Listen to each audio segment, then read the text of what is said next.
ಇನ್ನು ಚಿಕ್ಕಬಳ್ಳಾಪುರ ಕ್ಷೇತ್ರಕ್ಕೆ ಸುಧಾಕರ್ ಹಾಗೂ ಅಲೋಕ್ ವಿಶ್ವನಾಥ್ ಪೈಕಿ ಯಾರಿಗೆ ಟಿಕೆಟ್ ಕೊಡಬೇಕು ಅನ್ನೋ ನಿಟ್ಟಿನಲ್ಲಿ ಬಿಜೆಪಿ ಇನ್ನೂ ಕೂಡ ಕನ್ಫ್ಯೂಷನ್ ನಲ್ಲೇ ಇದೆ ಅಂತ ಹೇಳ್ಬೋದು. ಚಿತ್ರದುರ್ಗ ಮತ್ತು ರಾಯಚೂರು ಮೀಸಲು ಕ್ಷೇತ್ರಗಳ ಅಭ್ಯರ್ಥಿ ಆಯ್ಕೆಯೂ ಕೂಡ ಇನ್ನೂ ಫೈನಲ್ ಆಗಿಲ್ಲ.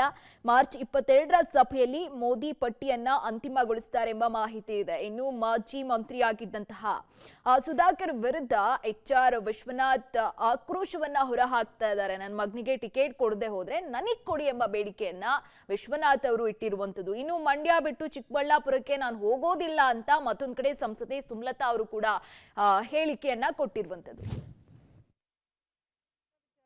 ಅಲ್ಲೇ ಡೆಲ್ಲಿಲೇ ಹೇಳಿದ್ದೆ, ಒಂದಷ್ಟು ಡಿಸ್ಕಷನ್ಸ್ ಮಾಡಿದ್ವಿ. ಇನ್ನು ಯಾವುದೇ ಅಂತಿಮ ನಿರ್ಧಾರ ಆಗಿಲ್ಲ ಅಂತಾನೆ ನನಗಿರೋ ಮಾಹಿತಿ. ಅದನ್ನೇ ನನಗೆ ಅವ್ರು ಕನ್ವೆ ಮಾಡಿದ್ರು. ಬೇರೆ ಅವರು ಆ ರೀತಿಯ ಒಂದು ಸಲಹೆ ಪ್ರಸ್ತಾಪ ಮಾಡ್ತಾ ಇದ್ದಾರೆ. ನಾನು ಯಾವುದೇ ಕಾರಣಕ್ಕೂ ಮೊದಲಿಂದ ನಾನು ಬೆಂಗಳೂರು ನಾರ್ತ್ಗೂ ನಾನು ಬೇಡ ಅಂದವಳು. ಚಿಕ್ಕಬಳ್ಳಾಪುರ್ಗೆ ನಾನು ಯಾಕೆ ಹೋಗಲಿ ಮಂಡ್ಯ ಬಿಟ್ಟು? ನನ್ನದೇನಿದ್ರು ರಾಜಕೀಯ ಮಾಡಿದ್ರೆ ಮಂಡ್ಯದಲ್ಲೇ ಅಂತ ಹೇಳಿದ್ದೆ. ಈಗಲೂ ಅದನ್ನೇ ನಾನು ಹೇಳಿಬಿಟ್ಟು ಬಂದಿದ್ದೀನಿ. ನಾನು ಯಾವತ್ತೂ ಚಮಚಾಗಿರಿ ರಾಜಕಾರಣಿ ಮಾಡೋನಲ್ಲ, ಅಡ್ಜಸ್ಟ್ಮೆಂಟ್ ಗಿರಾಕಿನೂ ಅಲ್ಲ, ಬಕೆಟ್ ಹಿಡಿಯೋನು ಅಲ್ಲ. ಇವತ್ತು ನಮ್ಮ ವರಿಷ್ಠರು ಇನ್ನೂ 2 ದಿನ ಸಮಯ ಇದೆ. ಅಲೋಕು ಕೊಟ್ಟರೆ ಖಂಡಿತವಾಗಿ ಕೂಡ ಗೆಲ್ಲಿಸ್ತಾರೆ ಪಕ್ಷಾತೀತವಾಗಿ.